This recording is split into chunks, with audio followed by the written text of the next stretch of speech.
People say a girl always knows when her life is about to change, that there's a feeling, a shift in the air, a quiet voice inside her that whispers, "This is it." But if I'm being honest, when my life started changing, I didn't feel anything special. It was just another day in the city. The kind of day where the sun rises over buildings instead of hills, where the streets wake up before people do, where noise becomes part of your breathing. Cars moved like rivers that never dried, voices blended into one endless hum, and somewhere in all that movement was me, just another girl trying to figure things out. I lived with my family in a small apartment on the fourth floor of a crowded building. The paint on the walls was slowly fading, the balcony was barely big enough for one chair, and the kitchen always smelled like whatever my mother had cooked hours before. It wasn't perfect, but it was ours. My mother believed in order. Everything had a place, everything had a time, and everything had to make sense. She wasn't harsh, just certain. Certain about how life should be lived, certain about what was right, and certain about what I should become. Life is not a game, she would say. You don't guess your way through it. My father was quieter. He worked long hours and came home tired, but he always listened more than he spoke. Sometimes I think he understood things he never said out loud. And then there was me, the only daughter, the one who was supposed to make all their sacrifices worth it. I wasn't a bad student. I followed rules, stayed out of trouble, and did what was expected of me. From the outside, my life looked steady, but inside, I felt something else, like I was living a life that was already written. Wake up, go to school, come home, study, sleep, repeat. And somewhere in between all of that, I kept wondering, is this really it? Not that I wasn't grateful. I was. I knew how much my parents had done for me, and I knew the city wasn't easy. But there was a quiet part of me that wanted something more, something I couldn't name yet. Love wasn't part of that something. To me, it was distant, complicated, a distraction. I had seen how people changed because of it, how they lost focus, made mistakes, and broke their own hearts. I told myself I wouldn't be like that. I had plans, and love didn't fit into them, until the day I met him. At first, he was just another face in the crowd, sitting by the window, looking outside like he wasn't really part of everything happening inside the bus. There was something calm about him, something quiet, not cold, just distant in a peaceful way. I don't know why I noticed him. Maybe because in a city full of noise, he seemed untouched by it. Or maybe some meetings don't ask for your attention. They take it. The bus stopped suddenly, and I lost my balance. Before I could fall, someone caught my arm. Him. "Careful," he said. His voice wasn't loud, but it was steady. "Thanks," I replied, a little embarrassed. That was it. A simple moment. But it stayed with me. The next day, I saw him again. Same bus, same seat, same quiet expression. This time, I noticed more. The way he didn't rush like everyone else. The way he looked outside like he was thinking about something deeper. The way he seemed comfortable being alone. Days passed, and it became a pattern. We didn't talk much at first, just small glances and quiet acknowledgments. Then one day, he spoke. "You always get on at the same stop," he said. I looked at him, surprised. "You noticed?" He shrugged. "It's hard not to." I smiled. That was the beginning. His name was Ethan. He lived a few streets away from my building, though we had never crossed paths before the bus. He was in a different school, a different routine, a different world, and yet somehow, our paths had aligned in that small, ordinary space. We started talking more. At first, it was simple. Complaints about the city, jokes about the bus driver, random observations about people. But slowly, our conversations became deeper, more real. He asked questions no one had asked me before, not just, How was your day? But, what do you actually enjoy? Not just, what do you want to study? But, why do you want it? And the strange thing was, I didn't always have answers. Do you ever feel like you're just doing what's expected? He asked one day. I laughed. All the time. And you're okay with that? I hesitated. I don't know. He nodded. I think people are afraid to ask themselves what they really want, because the answer might change everything. That stayed with me. For the first time, I started questioning things I had always accepted, and that scared me. At home, nothing had changed. My mother still talked about discipline, focus, and the future. My father still listened quietly, occasionally saying something that stayed in your mind longer than expected. But inside me, something was shifting. I started looking forward to those bus rides, not because of where they took me, but because of him. The way he listened, the way he spoke, the way he made ordinary moments feel meaningful. And that's when I realized something I wasn't ready to admit. He was becoming important to me, more important than I had planned. I tried to ignore it. I told myself it was just friendship, just routine, just something temporary. But feelings don't disappear just because you refuse to name them. They grow quietly, slowly, until one day you can't pretend anymore. And I was getting closer to that day. One evening, I got home later than usual. My mother noticed immediately. "You're late," she said. "The bus," I replied quickly. She looked at me carefully. "You need to stay focused. This is not the time to lose direction." "I'm not," I said. But for the first time, I wasn't completely sure. Because somewhere between crowded buses, quiet conversations, and small moments in a city that never stopped moving, I had started feeling something I wasn't prepared for. And deep down, I knew. This was only the beginning. I didn't notice exactly when everything started to change, but I could feel it. It was in the way my thoughts drifted during class, the way I caught myself smiling for no reason, the way the hours of the day seemed to move slower until it was time to take the bus home. What used to feel like routine was beginning to feel like anticipation, and that scared me, because for the first time, something in my life wasn't planned. It wasn't scheduled, controlled, or approved. It was just happening. Ethan didn't rush anything between us. That was one of the things that made it harder to understand and harder to resist. He never tried to impress me, never said things just to sound good, never pushed conversations in a direction that felt forced. He was just there, consistent. And in a city where everything moved so fast, consistency felt rare. One afternoon, the bus broke down halfway through the route. People groaned, complained, and quickly started looking for other ways to get where they needed to go. Some called friends, others rushed to find motorbikes. But Ethan just stood there, calm as always. "Well," he said, glancing at me, "I guess we walk." "Walk?" I laughed. "That's far." "So?" He shrugged. "We're not in a hurry, are we?" That was the thing about him. He always made time feel flexible. So we walked. At first it was awkward. The road was busy, the sidewalks uneven, and I kept wondering if we should have just found another ride. But as we kept going, something changed. The noise of the city felt different. Not gone, but distant. We talked about everything and nothing. About childhood memories, about the places we wanted to visit someday, about the kind of lives we imagined for ourselves. And for the first time, I found myself speaking without filtering every word. "You're different when you talk about what you want," he said at one point. "What do you mean?" I asked. "You sound free," he replied.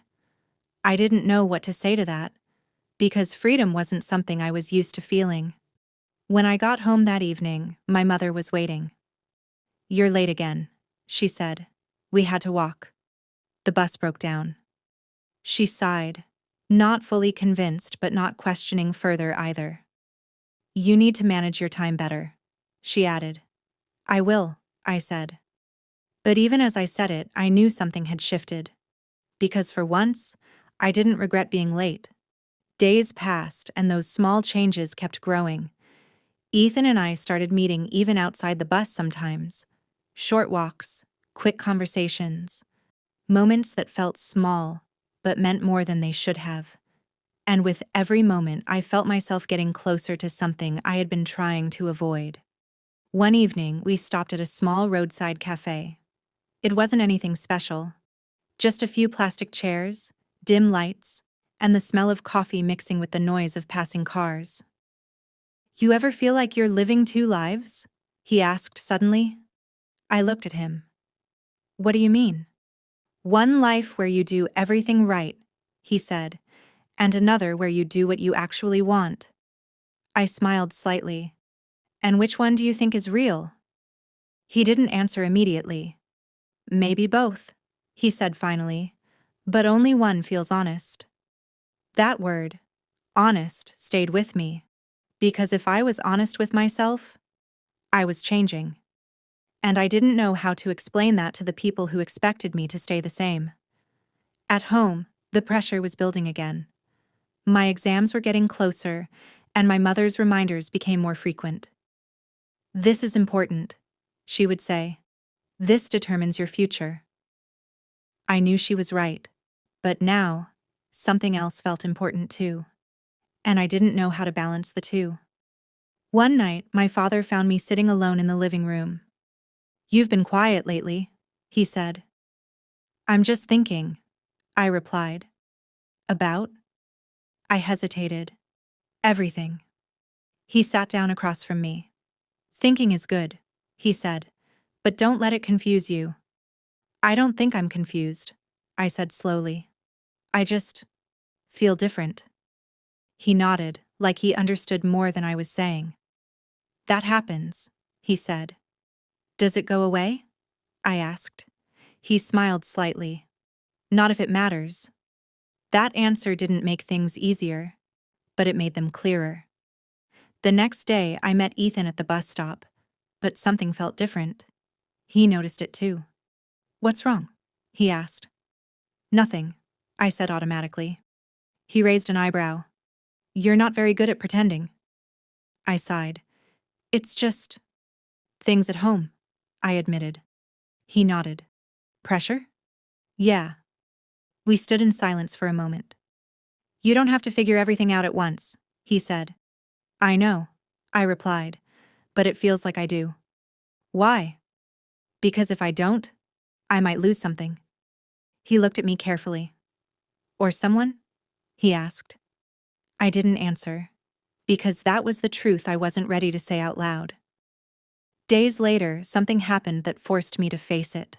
I came to the bus stop earlier than usual, expecting to see him there, but he wasn't. I waited, and waited. But the bus came, and he didn't. At first, I thought it was nothing. Maybe he was late, maybe he missed the bus. But then, the next day, he wasn't there again. And the day after that. And suddenly, everything felt different. The bus rides were quiet again, but not in the same way. The silence felt heavy, like something was missing.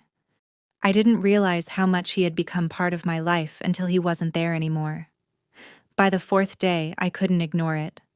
I found myself walking slower, hoping I would run into him somewhere, anywhere, but I didn't.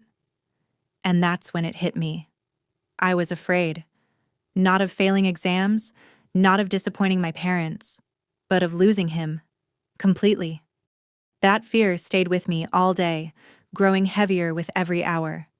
Until I made a decision. Not a perfect one, not a planned one, but a real one. I was going to find him. Even if I didn't know what I would say.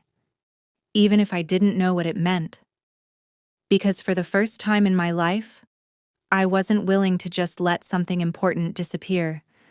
And maybe that was the beginning of everything changing. not just around me, but inside me. I didn't sleep that night. Not because I had too much to study, or because the city was louder than usual, but because my thoughts refused to settle. Every moment I had shared with Ethan kept replaying in my mind. Every word, every silence, every look that meant more than it seemed. And one question stayed with me. What if I'm too late? By morning, I had made up my mind. I wasn't going to wait anymore. For the first time, I left the house without overthinking, without planning every step. My mother called after me, reminding me about school, about time, about responsibility. But her words felt distant. Because for once, I was choosing something for myself.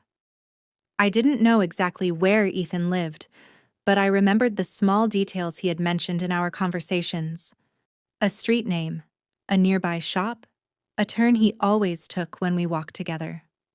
So I followed those memories, step by step, street by street. The city felt different that day. Not quieter, not slower, but more real, like I was finally seeing it instead of just moving through it. Every corner felt like it could lead me closer or further away. And with every step, my heart beat faster. What if he didn't want to see me? What if I had misunderstood everything? What if I had already lost him? I almost turned back more than once, but I didn't, because something inside me was stronger than the fear. Finally, I saw him. He was standing near a small shop talking to someone. For a moment, I just stood there watching him, making sure it was really him. It was. And suddenly, all the confidence I had built disappeared. I didn't know what to say. I didn't know how to start. But before I could change my mind, he turned and saw me. For a second, he looked surprised. Then, something else. Something I couldn't fully read. "You came," he said. His voice was calm, but there was something underneath it. "I had to," I replied. We stood there in silence, the noise of the city moving around us like it always did. But for once, it felt like everything else had faded. "Where have you been?" I asked. He looked away for a moment. "Home," he said. "Just dealing with things." "What things?" He hesitated. "Family," he said finally. I understood that word more than he probably realized. "It's been a lot," he added. "I thought you just disappeared," I admitted. He shook his head. "I didn't think you'd notice that much." I let out a small laugh, though it didn't fully hide what I was feeling. "I did," I said quietly. He looked at me then, really looked at me, and in that moment, something shifted again. Not new, just clearer. "Why did you come?" he asked. That question felt bigger than it sounded, because it wasn't just about that moment. It was about everything. I took a deep breath. "Because I didn't want to lose this," I said. "Lose. Us."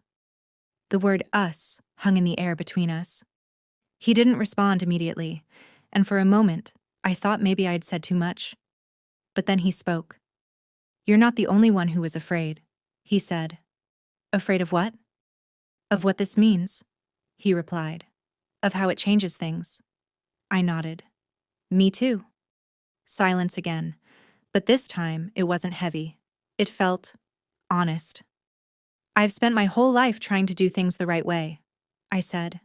"Following what's expected, what makes sense, what keeps everything stable, and then you came into my life, and suddenly, I don't know what the right way is anymore." "And that scares you," he said. "Yes," I admitted. He took a step closer. "It scares me too," he said. We stood there, both uncertain, both unsure, but no longer pretending. And for the first time, I realized something important. Being unsure didn't mean we were wrong. It just meant we were real. "So, what do we do?" I asked. He smiled slightly. "I think we stop trying to control everything," he said. and just choose what matters. I looked at him. And what matters? I asked. He didn't hesitate this time. This, he said. You. My heart skipped. Not because it was unexpected, but because it was finally said out loud. And in that moment, everything became simple. Not easy, but simple. I choose this too, I said. And just like that, the decision was made. Not perfectly, not with certainty, but with honesty. The days that followed weren't magically easier. If anything, they were more complicated. At home, I could no longer pretend nothing had changed. My mother noticed it in the way I spoke, the way I spent my time, the way I wasn't as predictable as before. One evening, she finally asked, "There's something different about you," she said. "What is it?" I hesitated. But this time, I didn't hide. "I met someone," I said. The silence that followed felt heavier than anything else. "You're not serious," she said. "I am." "This is not the time for that," she replied firmly. "You have responsibilities." "I know." "Then act like it." Her words were sharp, but they came from fear, not anger. "I'm not abandoning anything," I said. "I'm just choosing differently." "That's the same thing," she said. But it wasn't. Not to me. That night, my father spoke to me again. "You told her," he said. "Yes."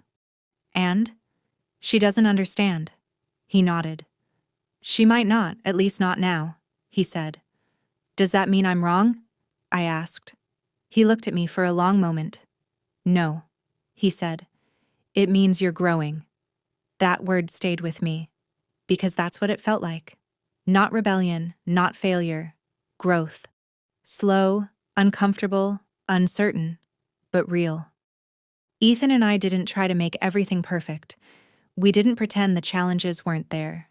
We faced them, one day at a time. There were arguments. There were moments of doubt. There were times when the weight of everything felt too much. But we stayed. And that made the difference. Years later, when I look back at that time, I don't remember the fear as much as I remember the choice. The moment I stopped living only for expectations. The moment I allowed myself to feel, to risk, to be honest. People still ask me sometimes, "How do you know you made the right choice?" And I always give the same answer. I didn't know. Because the truth is, you don't always know. You don't get guarantees. You don't get certainty. What you get is a moment, a chance, a feeling that something matters, and the courage to choose it anyway. That was my best choice. Not because it was easy, not because it was perfect, but because it was mine. And if I had to go back to that crowded bus, to that first moment, to that version of me who was afraid of everything she couldn't control, I would still make the same decision. I would still choose him. I would still choose myself. Because in the end, my best choice wasn't just about love. It was about becoming the kind of person who isn't afraid to follow it. People don't tell you what happens after you make the choice. They talk about the moment, the decision, the courage, the feeling, but not what comes after. Not the quiet days, the difficult conversations, the slow building of something that has to survive more than just emotion. Because choosing something is one thing. Living with that choice is another. At first, everything felt new. Not like the beginning of a fairy tale, but like stepping into a different version of my own life. The city hadn't changed, my home hadn't changed, my responsibilities hadn't disappeared, but I had. And that changed everything. Ethan and I started spending more time together, not just on buses or short walks, but in the spaces between our lives. We studied together sometimes, sat in silence when words weren't needed, and talked about things that felt bigger than both of us. Dreams, fears, the future. "What do you think your life will look like in 5 years?" He asked me one evening as we sat on a quiet rooftop overlooking the city lights. I used to have a clear answer, I said. Now, I'm not sure. He smiled slightly. That's not a bad thing. It feels like one, I admitted. Only because you were used to certainty, he replied. But certainty isn't always truth. I looked at the city below us, the endless lights stretching into the distance. And what about you? I asked. Do you know what you want? He leaned back, thinking. I want a life that feels real, he said. Not just one that looks right from the outside. That sounded simple, but I knew it wasn't. Because living a real life meant making choices that not everyone would understand, and I was already learning that. At home, things were still tense. My mother didn't bring up the conversation again, but the silence between us had changed. It wasn't the comfortable silence we used to have. It was careful, measured, like we were both trying not to step on something fragile. She watched me more closely, not in a controlling way, but in a worried one, and I understood why. To her, I was stepping into something unpredictable, something she couldn't protect me from. One evening, she finally spoke again. You're changing, she said quietly. I know, I replied. I don't recognize it. That hurt more than I expected. It's still me, I said. She shook her head slightly. Not the version I know. I didn't argue, because she was right. I wasn't the same, but that didn't mean I was lost. It meant I was becoming something new. Later that night, my father came into my room. She's afraid, he said. I know. And you? He asked. I am too. He nodded. Good, he said. I looked at him, confused. Good? Fear means it matters, he explained. The question is whether you let it stop you, or teach you. I thought about that for a long time, because fear had been guiding my choices for so long, avoiding mistakes, avoiding risks, avoiding anything that could go wrong. But now, I was learning to face it. Not perfectly, but honestly. Ethan and I didn't have a perfect relationship. There were days when we didn't understand each other, when our differences felt bigger than our connection. He was more relaxed, more open to uncertainty. I was more structured, more used to control. Sometimes that created tension. You overthink everything, he said once during an argument. And you don't think enough, I replied. We both laughed after that, because it was true, and somehow it balanced us. But there were also harder moments. Moments when the pressure from home felt overwhelming, when I questioned whether I was doing the right thing, when the future felt too uncertain to hold on to. One night, I told him, I don't know if I can do this, I said. Do what? He asked. All of it, I replied. Balancing everything, fighting expectations, trying not to lose myself in the process. He didn't answer immediately. Instead, he stepped closer. You're not doing it alone, he said. That simple sentence meant more than anything else, because for the first time I realized something I hadn't before. Choosing love didn't mean choosing it instead of everything else. It meant allowing it to exist with everything else. And that made it stronger. Weeks turned into months. Slowly, things at home began to soften. Not completely, not perfectly, but enough. My mother started asking small questions, not about Ethan directly, but about my day, my plans, my thoughts. It wasn't acceptance yet, but it wasn't rejection either. It was movement, and that was enough. One evening, as we sat at the dinner table, she said something I didn't expect. Just don't lose yourself, she said. I looked at her.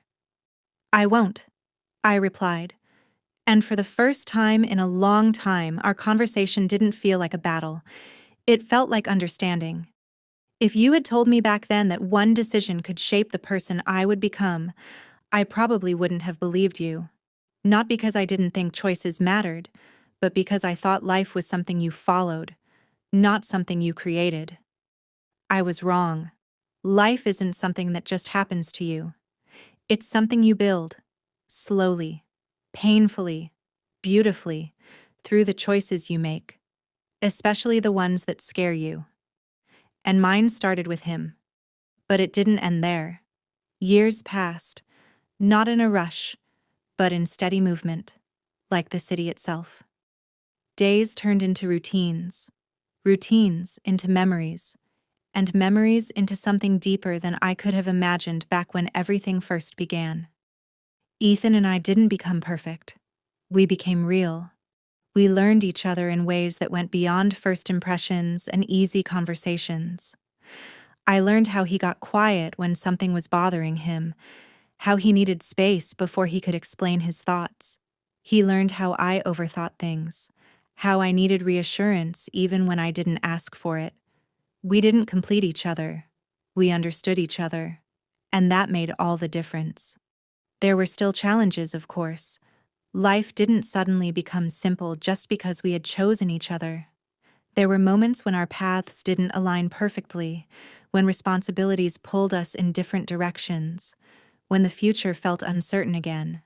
But this time, I wasn't afraid of uncertainty, because I had already faced it. I had already chosen something without knowing how it would end, and I had learned that not knowing doesn't mean failing.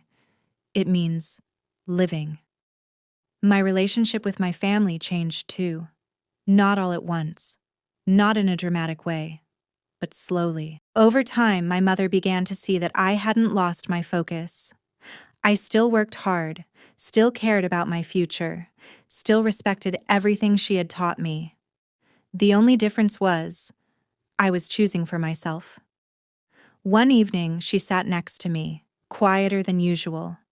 "You're stronger than I thought," she said.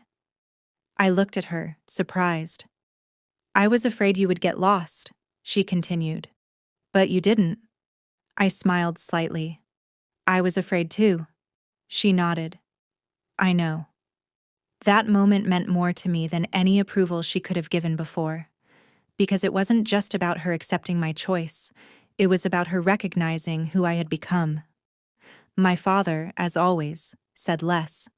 But one day, as we stood on the balcony watching the city lights, he spoke.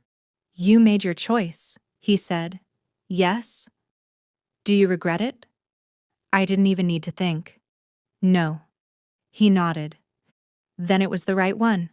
Simple, but enough. Ethan and I continued building our lives, not as a perfect story, but as a real one.